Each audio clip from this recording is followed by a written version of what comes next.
everyone, I'm Rebecca and welcome back to my channel. This week we are going to be continuing on with my 18th century pastoral project, and I have a few things that I was kind of interrupted with doing with last week's video. You might remember that one of those things were doing the sleeves, and then another one was fixing the fit of the neckline. So you'll be glad to know that the neckline is now fixed, or at least hopefully. I have not yet tried it on since I fixed it, but I cut everything away, pulled it all back, stitched it all down, put the trim back on, etc. And all of that was by hand because of course it was. And now it is already Friday because rehearsals and all work and all of that other sort of thing that happens. And so I have basically 2 days, Friday and Sunday, since I have an all-day tech rehearsal tomorrow for the show, to try to get as much done as possible. So instead of jumping right back into the sleeves, I actually want to work on the ruffle first. So as I showed you in the last video, I have all of this wool, and this is enough that I can make 3 strips within here for the ruffle, and if I do all of this, that will be enough ruffle to be a 3-to-1 ratio on the petticoat. So the first thing that I'm going to do on here is I'm actually going to cut off the selvages. I mentioned this in the last video, but this fabric has a really, really tight selvage edge. So I don't know if you can see this on camera, but can you see where it's kind of like looks a little ripply and ruffly right up at the top because it's like pulling in the fabric? Yeah, so that's what's happening. So I need to remove that before I even get started because otherwise it's kind of going to throw everything off. So I'm going to cut all this off. Haven't decided yet whether I'm using the scissors or the rotary cutter, to be honest. I don't know which one will be easier or faster. But I'm going to cut all of that off, and then I am going to rip these into 3 strips so that we can start on the ruffle. Once the 3 strips are ripped, then I can stitch those 3 strips together end to end and hem one edge. The other edge, I had been going back and forth on this, but I think I am going to put it through the serger and just hope that it doesn't show amongst all of the ruffling. This stuff does actually fray pretty badly, and fray may even be the wrong word, but it's kind of that it unravels when it is ripped on the grain. You get all of these long threads. It's not that it like frays past it, but it gets all the long threads. So I think I am going to serge the tops. No, wait, I can't serge the tops.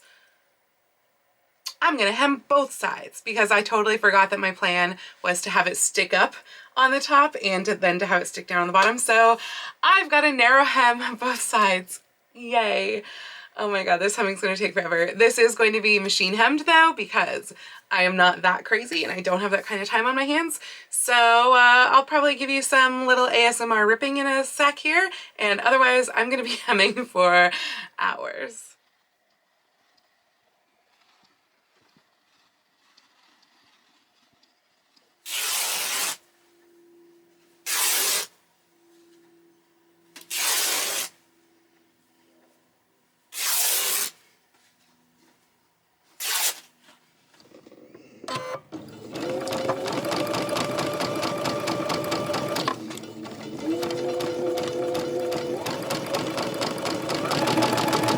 As you can see, I am attempting to do a rolled hem on my machine. I am not good at using the rolled hem foot, so I'm not filming much of this for you, but I have already finished one edge of the fabric, and I'm now almost 1/3 of the way done with the second side of the fabric. It is not gonna look pretty, but it's, I guess, going a little faster than if I had pressed this hem, and it is certainly a lot narrower than if I had pressed the hem. I'm now running gathering stitches on here now that the hems are done, and I'm hoping that by setting up this pink tape right here, I can skip actually measuring out 3 inches from the top and marking the whole thing. So this is 3 inches from the needle, and the goal is to run 2 rows of gathering stitches right next to each other and then to pull those up. Basically each set of gathering stitches will go from the seam to halfway through, then I'll do another, so there will be 6 sets in total. We are now fully ruffled. I'm a little bit concerned about the fact that the top portion of the ruffle seems very droopy. I think that like the weight of the rolled hem is just causing it to droop because this fabric is just so fine.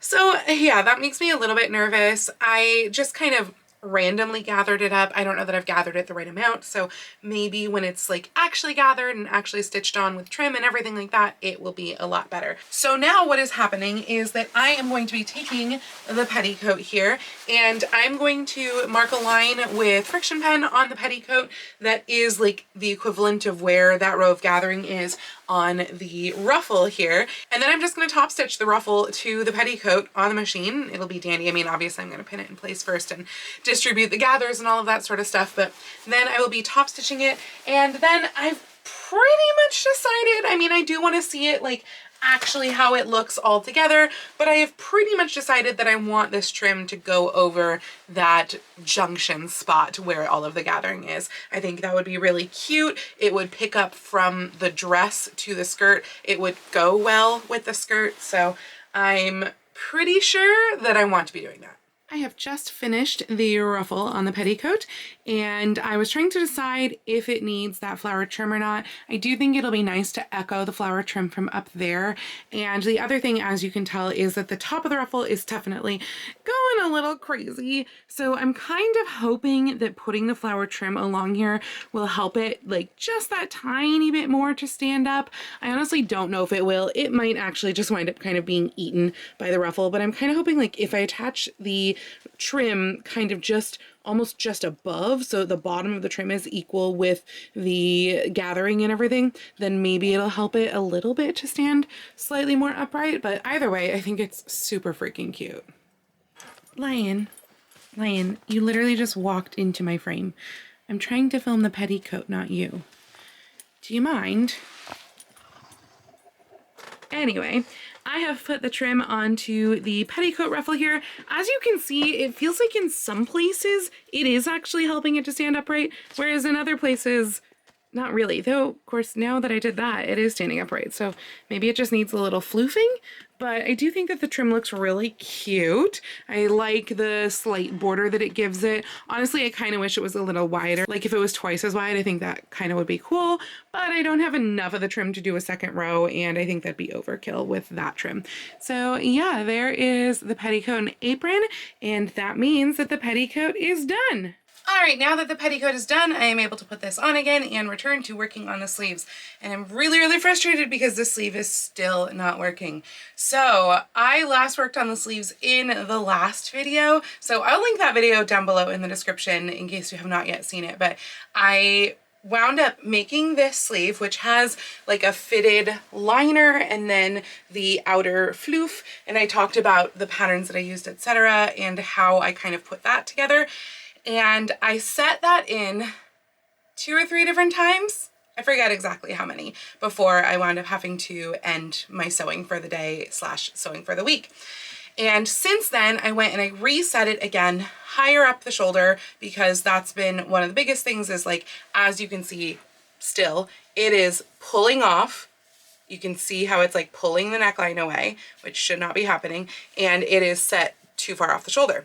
Still, I have been moving this up and moving this up and moving this up, and it is still having this issue. It's really, really freaking frustrating. So part of me is tempted to forego that inner liner and just stick elastic in this channel like I kind of was originally intending. If I do that, this is definitely too sheer as just a single layer of the voile.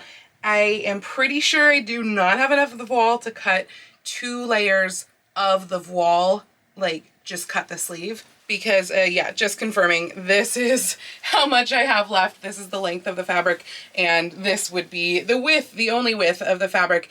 That is not going to cut it for these sleeves because they are pretty giant. I might be able to get 1 out, but certainly not 2. So today is Easter Sunday. I have no idea if Joann's is open. Part of me is thinking, let's just go to Joann's, see if I can get more. Now, that said, my closest Joann's, I bought them out of this. This was a few weeks ago that I bought this, but I did buy them out of this fabric, so I don't know if they would even have it. And then I don't know if Joann's is open, and I'm determined to get this sleeve done today. So the other option is lining it with something else. Now, I don't think that I have any other fabrics kind of like of this quality that I have enough of that I could line it. I do have fabrics that aren't sheer, like I'm pretty sure I've got sateen or muslin or that sort of thing that I could just like flatline this so that I wouldn't have this issue going on. Or I could just keep freaking moving this up my arm and up my arm and up my arm. And it may be that part of the problem is the base fitted sleeve pattern. I pulled it out of like my pattern stash of patterns that I have adapted and made and stuff, where it was like, this is a fitted sleeve pattern. So like ideally it should have worked, but I don't know when I last used it. But it's definitely not working. It is, and this is getting really freaking frustrated because this is already at least the third, if not the fourth time that I've tried this, and it's still not working. And I don't like doing things more than 3 times. Like, usually if, you know, I get as close as I can by a 3rd time, then I call it, because I am extremely impatient. But this is way too wrong to go with, so gotta figure something out. I think the first thing I'm gonna try and do is move this even freaking farther up my shoulder so that it actually sits where it's supposed to sit. So frustrated. I hope you don't mind this rain ASMR that you're probably getting in the background here, because it's actually quite warm in the room, but it is raining outside, so the window's open. In any case, I decided to do a little test that I have done before with sleeves to figure out, like, is it the shoulder or is it the sleeve? What actually is the problem here? And basically you keep the sleeve set in all of the areas where the sleeve is working perfectly fine, and then you unpick the seam where the sleeve is having issues or where it's pulling, etc. So that is what I did. I undid from here up to here, which is the area that has been pulling, and as you can probably see, oh, I guess one of the other things that I had done first was I kind of cut little slashes into the excess fabric. I haven't cut away the excess fabric of the shoulder, but I did slash it so that I could see if that was what was pulling, and that was not the issue. But then I undid this seam right here, and as you can see, maybe you can't because it's the blue fitted part that's underneath, but the blue fitted part, can you see where that's coming to? It's like way off my shoulder. Do you see that? This blue fitted part should be coming to here. So we are like 1.5 inches off. It's the fitted sleeves problem. It's entirely the fitted sleeve that is making all of these issues. I mean, yes, the shoulders were too wide. Like, that was a thing that was true as well. The shoulders should be in a little bit more here. You get some airplane noise ASMR too, sorry about that. But it is the fitted sleeves issue. So that means that I need a different fitted sleeve. If I'm doing this fitted sleeve route, I need a different fitted sleeve. But of course, then the question is, should I be doing this fitted sleeve route, or should I be doing 2 puff sleeves? And I really don't know. But I can tell you, I really do not want to go to Joann's, because that would mean taking off the stays and then going to Joann's and coming back and putting all the stays back on, but first throwing the fabric in the laundry, and like, oh my god, so much process, I would not get that done today. So that's out. So we're not going to Joann's. And honestly, I would probably rather not have elastic in this, because although this is very much like a costume version of an 18th century thing, version of an 18th century costume, I guess, really, they would not have had elastic, like, period. Like, that I feel like is one step above putting a zipper in or something. Like, that is something that they very much would not have had. And I don't want to put like a drawstring down here either. That, no. I could like sew it to a certain size, but then of course if my arm changes size or if I move weirdly or whatever, it will shift. So I think the fitted sleeve route is the way to go. But now I have to take all of this off, well, this outer part off, undo all of this, and come up with a new fitted sleeve pattern that actually fits, because this one sure doesn't. So I've made the probably stupid decision to not do any more mocking up of the fitted sleeve, and instead I have cut fitted sleeve pieces out of cotton voile, actually. So this cotton voile, as you can hopefully see, is a lot less sheer than the cotton poly voile. Do you see the difference there? So that's the cotton and this is the cotton poly. And I think it'll make a good lining with like the kind of fabric density, weave, etc. that I wanted. But yeah, I'm not doing a tester piece. I do have more voile if I need to cut it out. I've already serged the edges of this, and on the sleeve that I had already had set in, I have now hand hemmed the edge. I still need to do it on the other sleeve. I've also folded, I can never remember if this is a French seam or a flat felled seam, but I have folded that down. So basically it's where you do a regular seam, but then you fold it to the inside and then you stitch along the edge. I think that's a flat felled seam. Don't quote me on that because I didn't look it up. But I wanted to give it a nice clean finish. So that's going to get hand sewn down. I already did the little bit of the felling on the ruffle portion down here, and I still need to do the other one as well. I have also serged around the top that's going to get set into the arm side. That had been wanting to fray a lot as I was doing the testers, so I really needed to get that taken care of. So I did extend up that, like, basically I measured it out. It was 2¼ inches in one part and 1.75 inches in another. So this was the old sleeve pattern. I think you can see my markings here where I've extended it up. So basically, if we look at the new one, it winds up being like this. Can you see where the blue is behind versus the white? So it's very, very extended up in this area here. So hopefully that will wind up working, but I am going to put one of them together and like test it with this. If that works, I will set the other sleeve in and we'll see how it goes. As you can see, the sleeve is back in. It is looking and feeling so much better. There's not pulling going on here, which is really, really exciting. The inner sleeve also feels like so soft, making it out of the voile, so that's really cool. I like the like puff and drape and everything of it. The one thing that I think does still need attention is that I'm now feeling like that maybe the bodice is cut too high in the armpit. I did wind up cutting away a significant portion. I don't think I have the cutoff anymore, but I cut off a significant portion of the shoulder to narrow in the shoulders. I did not do anything down on the underneath part. And like when there's not a sleeve on, or when the sleeve was fitting poorly and it was having other issues, I don't really feel like I was feeling it. And no, it's not the stays, because the stays are like way down here. So therefore it could only be from the chemise, which is pretty tight under the arms, or possibly from the bodice, which visually I feel like it doesn't look that tight, but maybe it is. I don't know, but is it enough that I'm going to care about it? I'm kind of feeling like no. So I think I'm going to go ahead and set the second sleeve and see if when I have two sleeves on, if they bother me.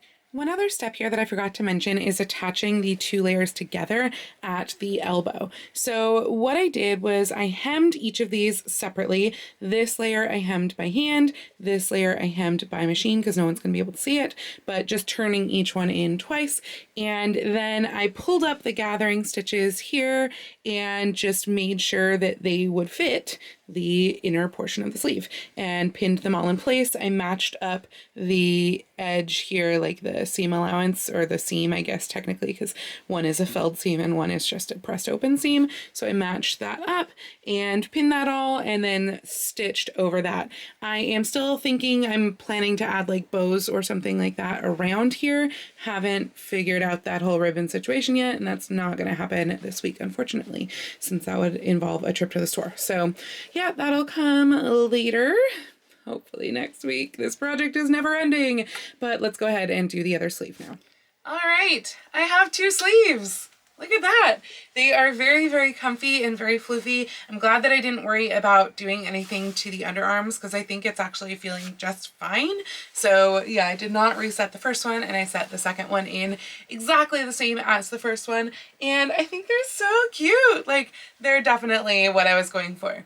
Now, that said, this is not actually done because I have not put the rest of the trimming on this yet. So I'm planning to have bows here bows plus trim around at the bottom here, probably like pink going all the way around with a bow here, and then I still have to figure out how I am pulling the skirts up here, and there will be bows there, there's going to be a bow here, so basically lots of bows. I also have to redo the 2 hooks right here plus one of the bars, so this closure isn't actually like done up all the way right now. But yeah, unfortunately, all of that is going to happen next week because it is time for me to edit this video. Plus, I am determined to get you guys out a Saturday video this week, except you will have already seen that because this video is filmed like a couple weeks in advance of the Saturday videos that are filmed a couple days in advance of when they go out. So, because it is also Tech Week, I need to film that tonight. Yay! So that's gonna be it for me on this project today. I know, one more week. And to be honest, I am not sure if I'm going to give you this project this coming, like the next week's vlog video, or if I'm going to be doing an interim project for you guys. I know that it's been a lot of weeks of this same project going on because I just have not had time for sewing with rehearsals and everything, and this is Tech Week. So not only am I going to have even less time, but also finishing this out is almost certainly going to involve a trip to Joann's, and I literally do not have a time to go to Joann's. So yeah, and then on top of that, it's supposed to rain all this week. So even if I were to finish this, I don't think I'd be able to get you pretty pictures. So I think I'm gonna do an interim thrift flip project next week and then finish this out the following week. And hopefully by then there will still be blossoms and everything that I can take pictures with. I don't know about the cherry blossoms, but I think tulips are starting to come up. So maybe we'll get some pictures with tulips. We'll see. But yeah, this project is taking forever. I don't think I've had a project take this long since Elsa, and that was before I started the vlog. So I do apologize for how many vlogs of this one you are seeing. But hopefully you've been enjoying this project anyway and you liked this video. If you liked this video, please go ahead and click the thumbs up icon. And if you'd like to see more videos like this from me, please go ahead and click subscribe and the little bell icon to be notified every time I post a new video. I do post videos here on YouTube at least once a week with all of my vlogs out on Tuesdays and sometimes additional content out on Saturdays, but I post every day over on my Instagram, so please go follow me on Instagram. That's at Lady Rebecca Fashions. And if you'd like to help support all of the work that I do on this channel, I do have a link to my Patreon and my Ko-fi down in the description below, or you can send me a super thanks right here on YouTube. I'd also like to give a special shout out to my Edwardian level patrons, Sharon, Mirage, Laura, Jean, and my newest Edwardian level patron, Janelle. Thank you all so much for joining me today. I hope you all have a wonderful week, and I will see you very soon in my next video. Happy sewing!